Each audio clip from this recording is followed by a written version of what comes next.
Hello and welcome, this is Cheryl. Thank you so much for joining me today. In this video, I'm going to use the Snowman Scene die set from Spellbinders and Simon Hurley, and I'm going to create a card with it. Now this is a supplemental coordinating die set that goes with the Simon Snow Globe die set, but for this card I'm not going to use that die set. I'm going to use the Flurry of Snowflakes 3D embossing folder for the background, and then we're going to create a scene with the snowman as well as some of the trees from the set.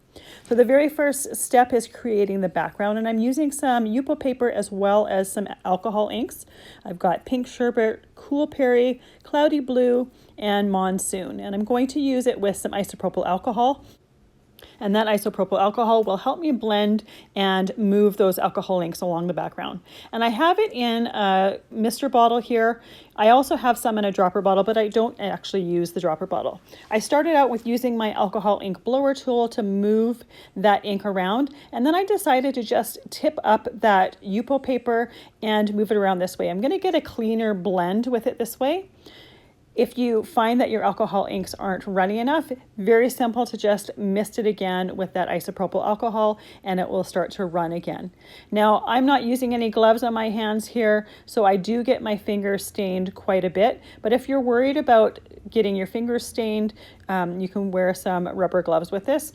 I wash dishes many times a day, so when I stain my hands, it usually doesn't last very long. It usually comes off fairly quickly.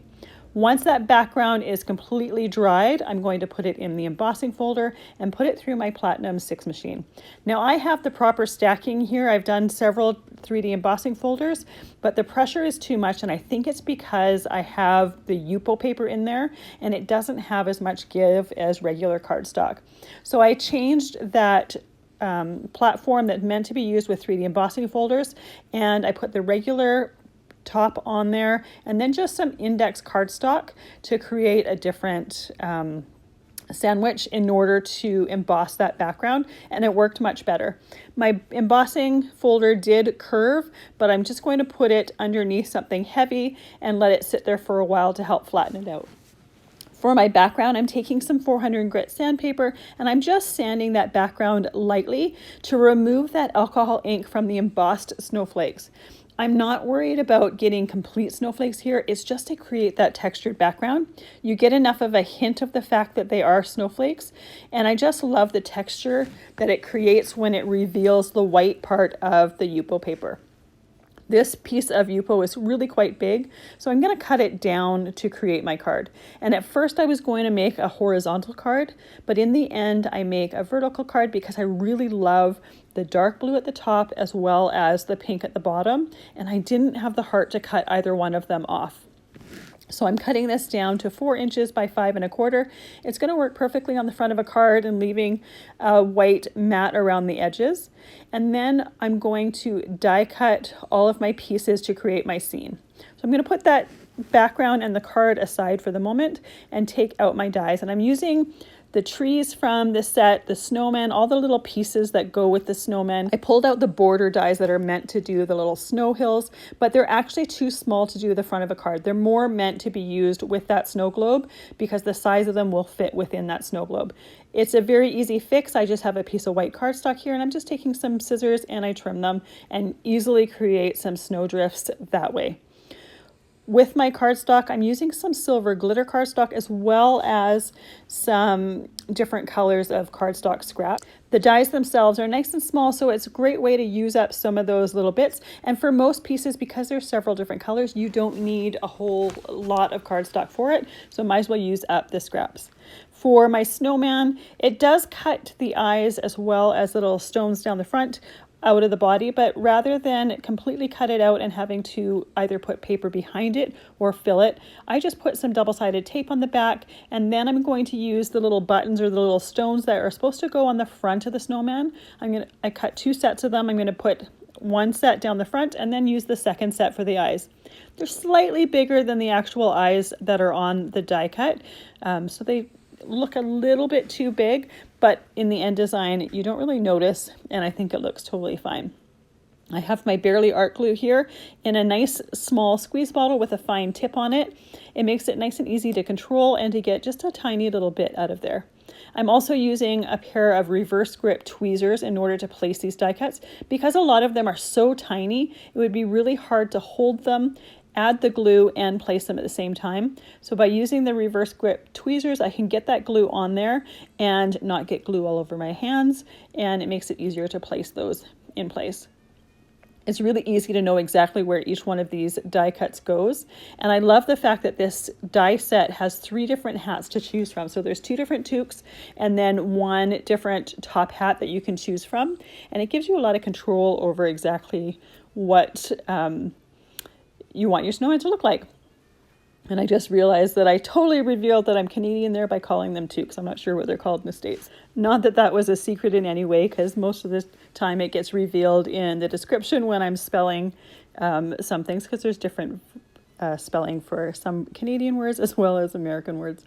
I showed up that carrot for the nose closely because I was amazed at how much detail there was in there. It's got some really nice grooves and lines in there, so you got lots of detail.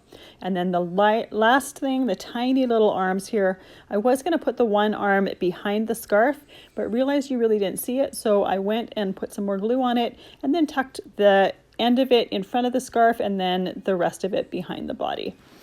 Once I have everything glued into place, I just put an acrylic block on there to hold everything in place while it's drying. I want to make sure that glue has some good contact. The tree dies, you can cut out the outline, but the bigger one has an inside die there to add some snowflakes or some snow with it. So I'm taking my tweezers and I'm just putting those snow pieces on there with my glue. There's not a set place for them to go, so I did a couple trees and I made sure that they were different from each one just to make it a little bit more interesting to look at, a little bit unique. The smaller tree, there are some embossed indents to be able to tell or to indicate some snow or whatever. I left those small trees blank. I left them alone. You could ink them with white ink to give it a little bit of a frosty or snowy look, but I liked them the way they were. Once I have the little snow bits on my trees, I let them dry for a little bit before starting to assemble my card. Now, an alternative to gluing these separate glitter pieces on there would be to use this glue with some loose white glitter and be able to put your snow wherever you wanted it with that. Another alternative is to use some Stickles, which is a glitter glue that has a really fine tip, and you can put that wherever you want it either, and there's less mess than there would be with some glitter glue. Once I have everything glued, ready to go and dried, I'm going to start assembling my card. So I use the same Barely Art glue on my background, put it onto the front of the card, and then put an acrylic block on there to hold it in place while it's drying. Now, what I love to do when I have it drying is I like to take all my die cut pieces and just kind of assemble the front of the card design. By having it on top of the acrylic block, I can see exactly how it's going to look with my background, and once I have that background completely dried, I can move that acrylic block, have my design complete, so I don't have to remember where everything goes. The other thing I'm going to do while I'm waiting is I'm taking this Tinsel Time sentiment, I have it already cut out, and I'm going to glue it to the front snowdrift. That way I have a sentiment right on there. There are some sentiments included in this die set, but they have a bit of a curve to them. Because this is a complementary set to the Simon Snow Globe set, they're meant to go on the front of the snow globe, so there's a little bit of a curve, and I thought it would look a little odd on this particular card because I'm not putting it on a snow globe. I laid it out and put it against the curve of one of the snowdrifts, but it still looked a little bit odd, so this was the better choice, just to use a separate sentiment. You could also have stamped the front of this with a winter sentiment as well. I just really love the font on this one and thought it would look cute on there. I chose a blue that matched the color on the top of the sky just to kind of tie that in there. And again, really easy to add these to the front of the card using some reverse grip tweezers and a glue bottle that has a really fine tip. So you can add just little dots of glue. That only took a few moments to dry, and then I'm ready to start assembling the rest of the card. So the first thing I put down is the snowdrift, then I'm going to put down some of the trees, then my snowman. I don't need to put my acrylic block down between each and every piece. I will put the whole card together, and then I'll put my acrylic block down and hold everything down and make sure that it has good contact with the piece below it in order to glue really well.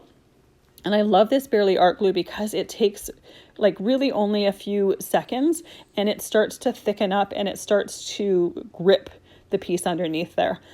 When I first started using it, I was worried because it was a lot looser than the other glue I had been using. So I thought maybe it would take a lot longer to dry, but I haven't found that to be a thing at all. So I have everything glued down. I'm going to put my acrylic block back on there and let that dry for a few moments. I did, after this was completely dry, take a bottle of Stickles and I added a little bit of glitter to the toque as well as the top part of the snowdrifts. Now, because my background was so much bigger than what I needed for the front of the card, and I didn't want that to go to waste, I thought I would cut a strip here and add one of the extra trees that I had cut and put that on the inside of the card, and that just ties it all together a little bit better. I don't often add things to the center of the card, but sometimes there's just, you have extra die cuts or extra of your background, and it's a great way to use it up if it's not enough to do a complete another card. By adding a bit to the inside of the card, it adds a little unexpected surprise.